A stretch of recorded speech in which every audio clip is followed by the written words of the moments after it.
Hamann and Benson, a vision for your future.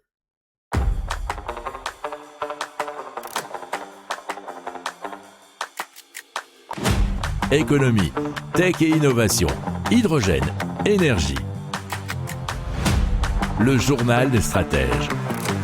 Présenté par Boris Kahl.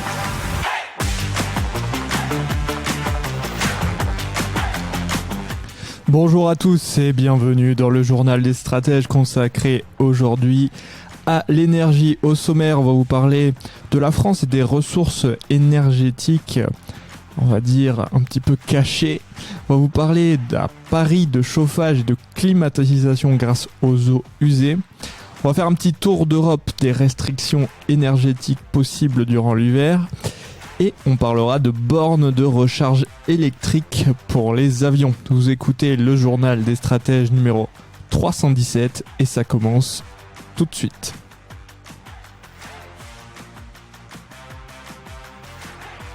Hamann and Benson. Le journal des stratèges.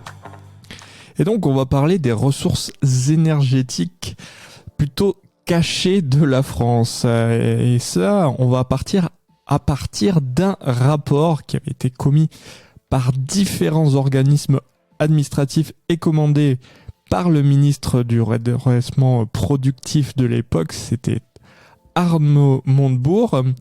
Et donc c'était entre 2012 et 2017 sous François Hollande, mais il n'est pas resté jusqu'au bout si je me souviens bien.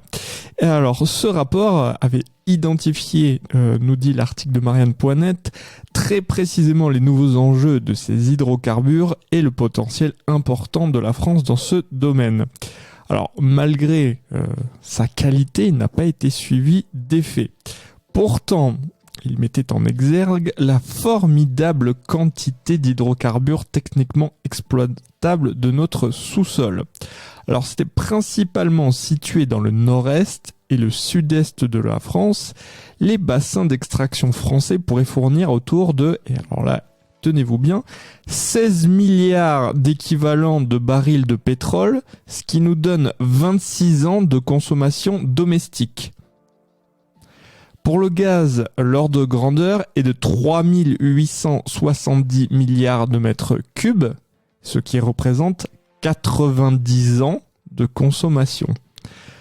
Alors, sur le plan économique, la rente engendrée par cette exploitation serait elle aussi considérable, puisqu'elle atteindrait 297 milliards d'euros dans un scénario probable, et toujours 103 milliards dans le scénario pessimiste.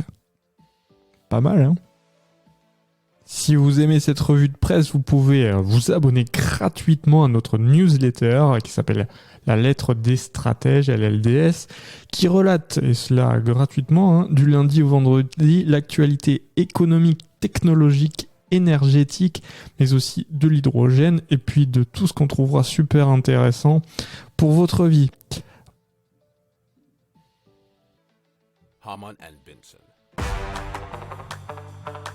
Le journal des stratèges.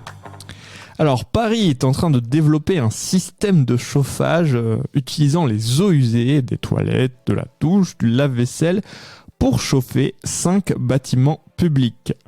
Alors, une dizaine d'ouvriers installent pour l'instant un double échangeur thermique sous les égouts de la ville dans le 10e arrondissement.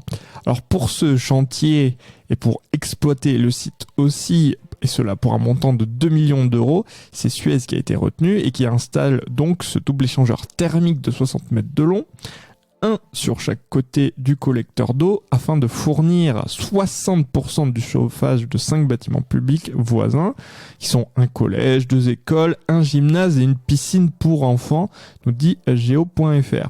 Alors au contact de ces échangeurs, l'eau viendra libérer ses calories transportées jusqu'aux 2 pompes à chaleur installées dans les bâtiments. C'est aussi une technologie réversible puisque l'exploitant peut produire du chaud l'hiver et du frais l'été.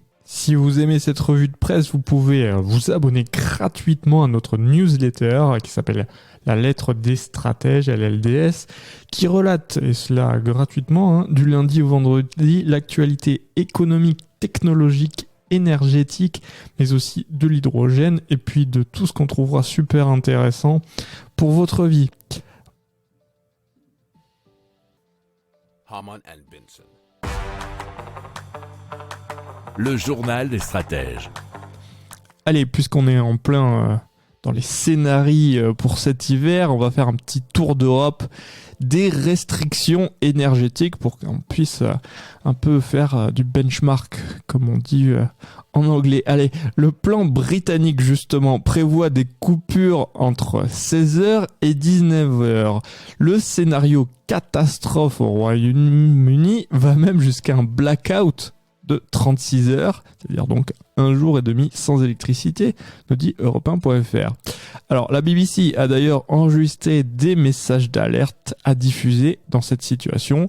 Mais oui, la question qui est posée, c'est pourra-t-elle encore émettre et être écoutée s'il n'y a plus d'électricité ? En Suisse, le sujet revient régulièrement depuis cet été, puisque les délestages dureraient là-bas 4 heures et ils n'épargneraient aucune grande ville du pays.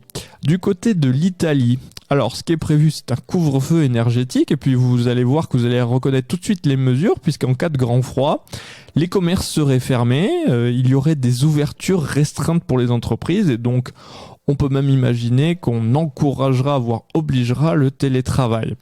Rome envisage également des coupures en dernier recours.